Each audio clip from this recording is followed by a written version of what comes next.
O Mara Ramos Entrevista está no ar e o nosso papo de hoje é muito legal. Nós vamos conversar com o Padre Beto, que está lançando um livro sobre a história da sua excomunhão da igreja. Isso mesmo, ele foi o padre excomungado da Igreja Católica em pleno século XXI. Padre Beto, obrigado pela tua presença aqui. É um prazer muito grande estar com você e com os internautas.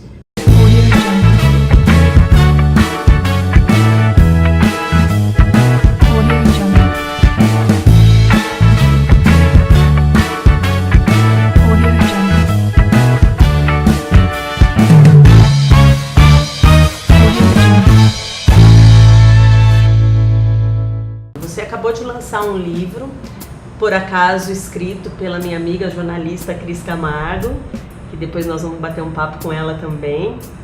E esse livro conta o contexto em que se desenrolou o seu processo de excomunhão da igreja, né? Por que você quis trazer isso para um livro agora?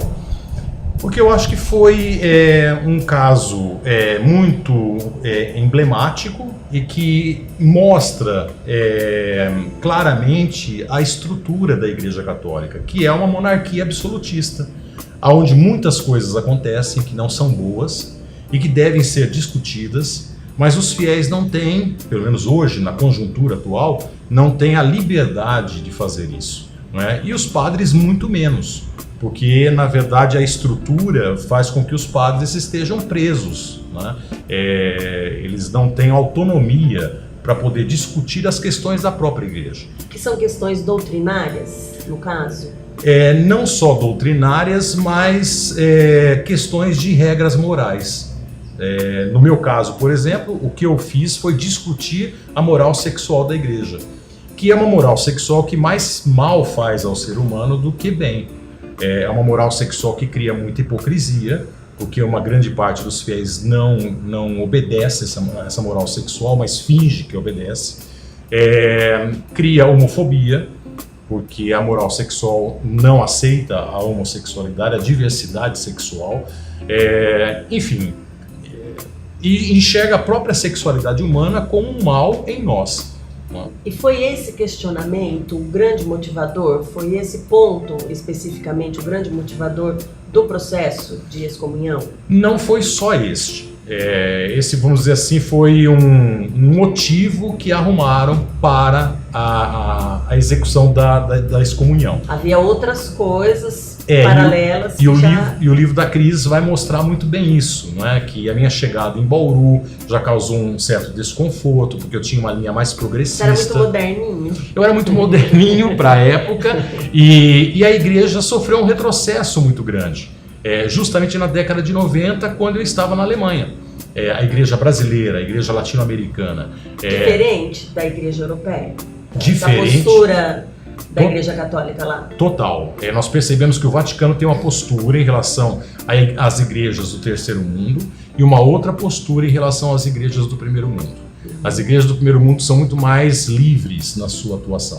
Elas não alteram as regras, mas elas têm muito mais liberdade de atuação. Eu me lembro que na Alemanha, na década de 90, a igreja já tinha postos para atender homossexuais e pacientes com AIDS. Então é uma igreja que já enfrentava esse problema da contemporaneidade, né? Os problemas da contemporaneidade, com muito mais liberdade. Ou então a mulher pode abortar na Alemanha, só que ela tem que passar por uma triagem. E a Igreja Católica criou a triagem dela, não é? 95% na época, depois da triagem, não fazia o aborto, não é? Mas 5% fazia. E o Vaticano não implicava com isso. Entendi. Mas voltando aqui para o seu caso especificamente, assim, esse processo, como é que você recebeu essa notícia da excomunhão? Assim, foi um processo, não foi uma coisa que aconteceu da noite para o dia. Houve algum tipo de tratativa da igreja, dos seus superiores com você, ainda como você como padre, e havendo essa divergência, até chegar ao processo da excomunhão propriamente? Como isso aconteceu? Olha, eu tive a mudança de 3 bispos. Não é? 2 bispos, o primeiro me aceitou muito bem, foi o bispo que me ordenou, não é? O segundo sempre se manteve muito distante da minha pessoa, não Só que o terceiro já veio preparado para enfrentar um problema aqui em Bauru, que seria o Padre Beto. E 5 padres tinham ido a... Já era visto como um problema. Exatamente, né? E simplesmente por ter posturas assim comuns. Eu ia a um barzinho tomar minha cerveja, levava o meu computador, ficava na mesa do bar escrevendo meu livro, tomando a minha cerveja. Isso para os padres da época era um problema. Eu descia do presbitério para fazer homilia no meio do povo, isso para os padres já era um problema. Algumas colocações também que eu fazia e que vinha de encontro àquilo que o povo queria ouvir, né? Era um problema. Por exemplo, quando o arcebispo de Olinda e Recife excomungou aquela equipe médica que fez o aborto na menina de 11, 10 anos, não é? Por permissão da lei. Não é? Isso foi uma coisa assim que aconteceu naquela semana e o povo estava ansioso de ouvir de alguém que isso não estava certo, não é? Que isso estava errado. Não é? E na missa dessa semana, no final dela, eu me viro para o povo, a igreja lotada, 1.200 pessoas, e eu digo assim, que Deus tenha misericórdia do arcebispo de Olinda e Recife. Pronto, isso já teve uma repercussão enorme, né? Mas fui aplaudido pela Assembleia. Mas dentro da igreja isso tem uma outra repercussão, porque de certa forma você estava confrontando um superior. Exatamente, eu estava questionando a postura de um superior, o que hoje, na atual conjuntura da igreja, é inaceitável. Na década de 80 era aceitável. Era visto como uma atitude de inteligência, de diálogo, de debate. Não é? Mas a igreja se fechou e se tornou extremamente dogmática. Os padres hoje são burocratas de sacramento. São raros os padres que se envolvem realmente com questões sociais, né? Mesmo depois com a mudança com o Papa Francisco, que tem uma outra postura, talvez com um olhar um pouco mais pro social? Mesmo assim, o que o Papa Francisco está tentando fazer? Ele está tentando fazer, através de atitudes pessoais, uma mudança de mentalidade. Para que depois o próximo Papa venha fazer realmente mudanças na igreja. Estruturais. Né? Porque até agora ele não fez mudança nenhuma. Ele só teve posturas pessoais. Mas daí você, que é um cara que tem uma história na Igreja Católica desde criança, né? Você teve uma ligação afetiva com a igreja e depois uma ligação pessoal, profissional, você escolheu isso como vocação sua, né? Escolheu o sacerdócio. E como é que você recebe a notícia de que você não faz mais parte? A princípio foi um choque, né? Porque eu nunca imaginava ser excomungado. Não é? Em pleno século XXI. Você achou que haveria algum tipo de retaliação, porém que não chegaria a esse extremo? No máximo, eu imaginei o que aconteceu com o Boff, né? Um ano de silêncio. Ou então o bispo chegar para mim e falar, olha, na minha diocese você não trabalha mais, vai procurar uma outra diocese, um outro bispo que te aceite. No máximo eu pensei isso. Mas quando eu me vi num tribunal eclesiástico para a execução da minha excomunhão, eu fiquei extremamente chocado com aquilo, e principalmente da maneira como aconteceu, que está descrito no livro muito bem, né? Então eu fiquei a princípio chocado. Depois esse choque foi sendo amenizado, porque se tornou um caso nacional e internacional. Sim. E eu fui muito bem acolhido pela imprensa. A imprensa me ajudou muito nesse processo. Não é? Eu tinha 2 alternativas quando a imprensa me procurou, não é? Assim que aconteceu o caso: ou me trancar no quarto, entrar em depressão, ou me jogar nos braços da imprensa, não é? Que eu não sabia o que ia acontecer mesmo. Mas eu tive assim experiências maravilhosas. Um salto no escuro que deu certo. E você entra num programa de entrevistas, você não sabe o que vai ser perguntado. Né? Eu me lembro que o Abu Janra, no Provocações, né, ele me tratou como um pai. Ele disse a primeira pergunta que ele ia fazer. Padre, eu vou começar com essa pergunta. Não é? A Gabi foi maravilhosa comigo. Não é? Enfim, a imprensa todinha me abraçou. Não é? Então eu me senti muito fortalecido, não é, com isso. E o PSOL também, o Carlos Gianazzi fez uma sessão de repúdio na Assembleia Legislativa. O Jean Willis já me chamou imediatamente para um simpósio LGBT ia acontecer naquele momento, né, 1 ou 2 semanas depois. Tem uma ligação, assim, essa questão da política, por exemplo, assim, você também já foi assediado por partidos para se lançar como candidato e tal. Como é que você enxerga isso, assim, dá para misturar? Tem ligação? Olha, mais ou menos. Naquela época eu recusei por achar que seria da minha parte oportunismo. Não é? Seria oportunista eu aproveitar daquela situação, não é, para me tornar um candidato e ser eleito. Não é? Provavelmente ser eleito. E depois, esse ano eu fui convidado, ano passado, né, 2018, eu fui convidado, mas eu pensei muito até que ponto o político não vai apagar o padre, né? Porque eu tô numa igreja agora, né? E é uma proposta super inovadora, porque é uma igreja que não se encaixa nem nas igrejas evangélicas e nem nas igrejas católicas. É uma proposta, até uma proposta anti-igreja.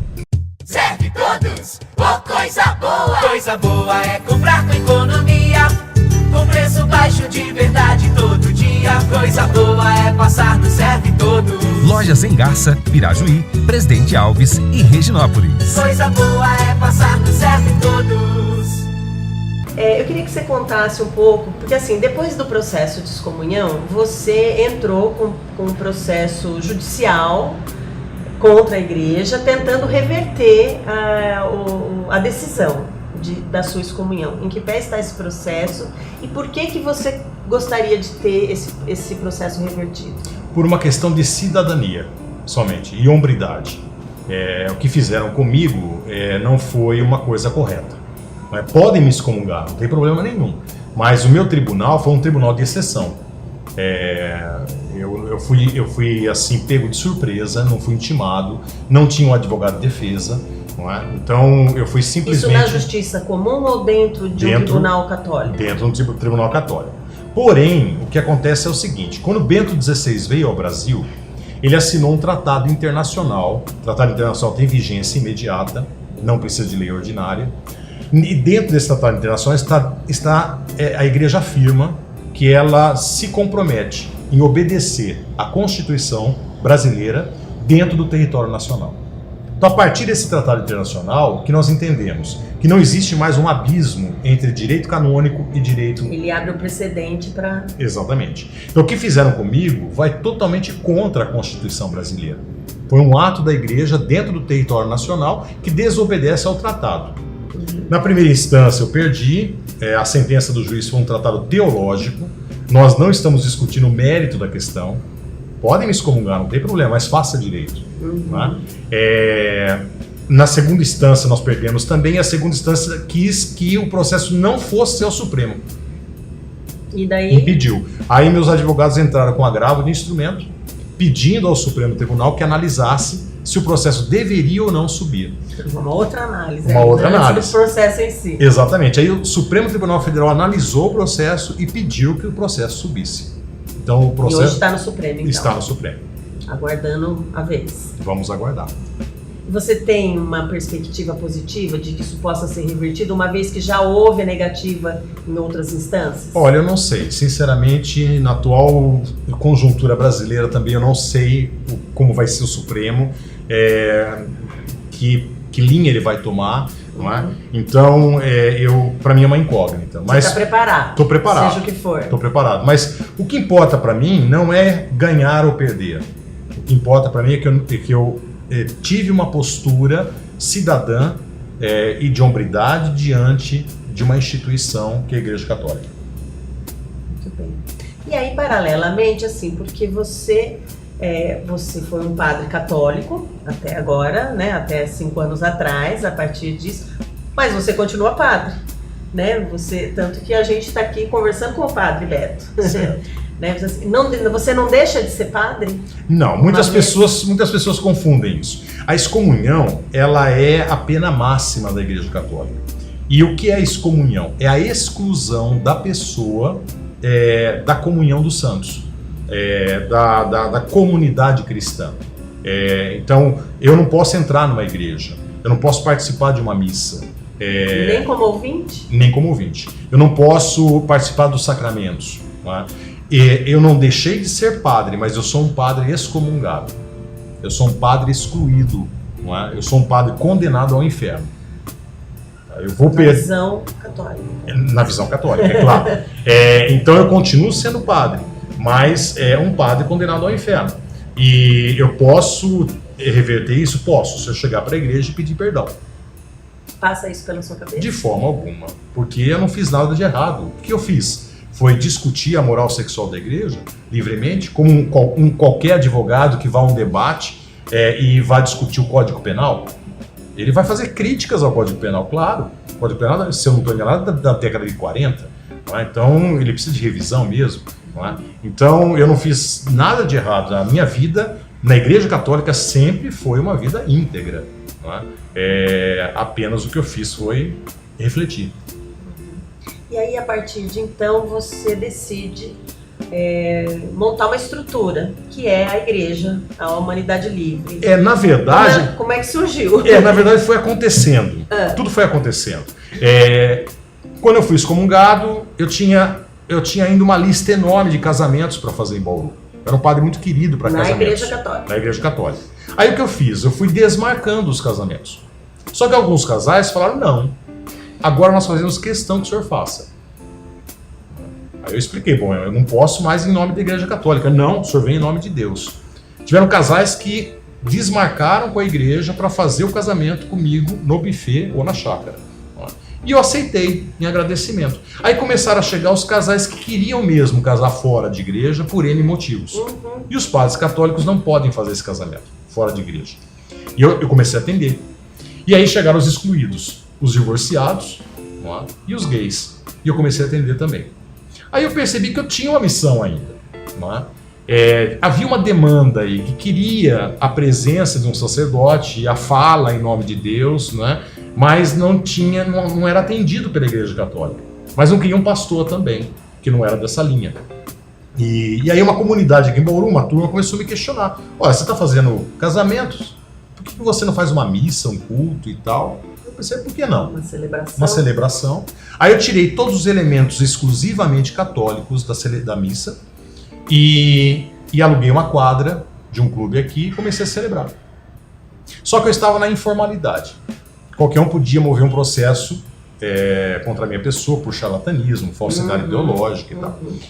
E aí então eu fiquei naquela incógnita, né? Naquela questionamento. Paro com tudo ou crio uma igreja por segurança? E aí no livro conta como tudo aconteceu. Aí eu criei a Humanidade Livre. Relutei bastante, porque o Brasil está cheio de igrejas. E infelizmente a gente tem um retrocesso e não um progresso. Mas aí eu criei uma igreja que nem se encaixa nas igrejas evangélicas, nem é uma igreja evangélica, nem é uma igreja católica. A Humanidade Livre ela só tem um dogma de fé, é o dogma de que existe um ser superior e que quer que todos tenham vida e vida em abundância. E para nós o importante desse dogma é justamente essa segunda parte, que todos tenham vida e vida em abundância, isso em todos os sentidos. Mas é de base cristã? Pode não ser também. Se chegar um candidato a sacerdote que tem berço budista, ele vai ter a liberdade de falar de Buda, de colocar como paradigma Buda, e através do ensinamento de Buda, que é um ensinamento muito bom, ter essa linha humanista que nós temos. Nós temos o paradigma Jesus Cristo, porque todos os padres até agora estão vindo de um berço cristão, não é? Mas nós excluímos o Antigo Testamento, então nós não somos mais de berço judaico-cristão, nós somos cristãos. Nós tiramos o Antigo Testamento e tiramos as cartas de Paulo, nós ficamos somente com a pregação de Jesus Cristo, não é? Que é a pregação do amor ao próximo. Terceiro ponto, nós não temos regras morais.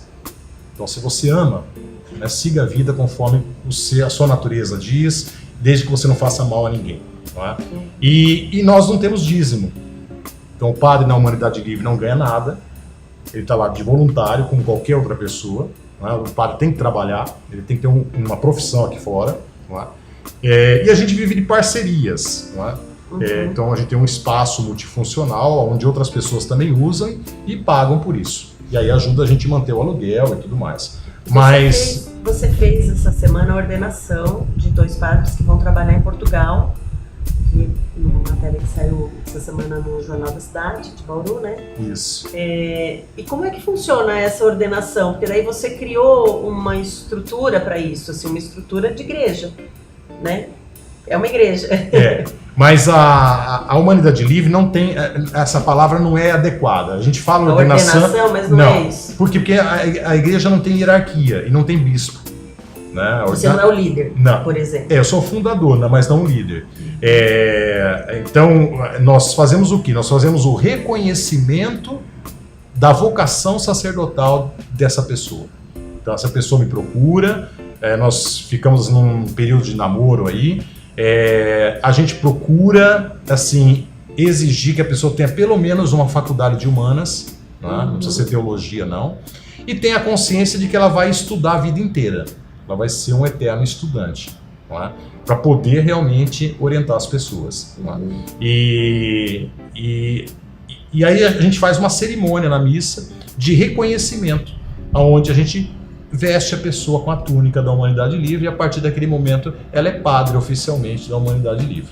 Ela obedece um pouco do ritual católico, tem uma mistura do ritual católico? Não, porque a ordenação sacerdotal na Igreja Católica é uma cerimônia longa. Não, a missa, no caso. A sua missa. Missa o nome? Missa, nós seguimos mais ou menos o ritual das igrejas católicas e da anglicana. Porque as pessoas acham que só a Igreja Romana, Católica Romana, tem a missa. Mas tem a Igreja Católica Brasileira, a Igreja Católica Celta, tem a Igreja Anglicana. E nós tiramos assim todos os elementos que são exclusivos de outras igrejas, e nós ficamos com uma parte que é onde a gente ouve o Evangelho, a gente só lê o Evangelho, e ali nós refletimos sobre esse Evangelho para os dias atuais, trazemos essa mensagem para os dias de hoje, e depois a celebração eucarística, que é a comunhão. Então, basicamente, essa estrutura nós mantemos. E que elementos são usados na comunhão? Os mesmos elementos, é o pão e o vinho. Tá. Poderíamos usar outros elementos? A hóstia, por exemplo, no caso da Igreja Católica, tem a hóstia. Você não tem um elemento como a hóstia? Temos. Vocês têm também? Usamos também. É praticamente a mesma coisa. Não é? Como a anglicana também. A anglicana também usa. A ortodoxa também usa. Não é? Nós poderíamos usar outros elementos? Poderíamos, se estivéssemos em outra cultura. Não é? Como tentou-se usar na década de 80 a cachaça, não é? No Nordeste e no Norte do Brasil. Por quê? Porque chegar vinho até lá era um trabalho imenso naquela época, né? Então tentou-se enculturar essa celebração, porque afinal de contas o vinho na época de Jesus Cristo é uma bebida alcoólica. Mais comum, né? Muito legal. Eu queria, assim, a gente vê que é uma mudança mesmo, assim, uma quebra de paradigmas muito, muito diferente, bastante forte, né? E eu queria, antes da gente encerrar, que você deixasse, assim, a sua mensagem. O que é a sua mensagem de fé para as pessoas? Bom, em primeiro lugar, eu queria agradecer o espaço de vocês e dizer que a Cris Camargo fez um trabalho muito legal. Aliás, eu aceitei o convite da Cris. Por quê? Porque na época da minha excomunhão e até antes, a Cris sempre foi uma jornalista que eu dava entrevista e eu não tinha medo do que iria sair depois, no impresso. Eu tinha certeza que vinha de uma forma precisa o que eu havia dito. Então o trabalho saiu muito bom. E o que eu quero deixar assim como mensagem é que as religiões não podem dividir o ser humano. As religiões teriam que unir o ser humano. A gente não pode ficar dividido em rótulos. Eu sou espírita, eu sou católico, eu sou evangélico, eu sou anglicano, eu sou umbandista, Não, nós somos seres humanos. Quem pertence à humanidade livre tem essa consciência de que lá não existe rótulo. Nós somos pessoas humanas, ponto final. E é isso que nós temos que criar, um mundo novo. Mas um mundo novo onde a diversidade seja acolhida. Porque a pessoa humana se caracteriza por ser diferente. O que nos iguala são as nossas diferenças. Então criar um mundo em que a gente se respeite, se ame, seja solidário um com o outro, e quebre todo tipo de divisão que possa existir entre nós, humanidade, é o nosso objetivo e a nossa mensagem. Muito obrigada. E assim nós encerramos o Mara Ramos Entrevista de hoje com essa bela reflexão para você pensar aí nesse ano que está começando, né? Obrigada, Padre Beto, pela sua presença aqui. Eu que agradeço. Nós gostaríamos de lembrar que o Mara Ramos Entrevista tem o apoio e patrocínio do Supermercado Serve Todos. Entra na nossa página, curte esse vídeo, marca um amigo e você concorre a 2 almoços lá no restaurante do Serve Todos. Um grande abraço e até semana que vem. Esqueci de falar, peraí, deixa eu falar uma outra coisa. Depois do Serve Todos. E no próximo programa nós vamos conversar com a Cris Camargo, que escreveu o livro. Então esse assunto continua na semana que vem, não perca.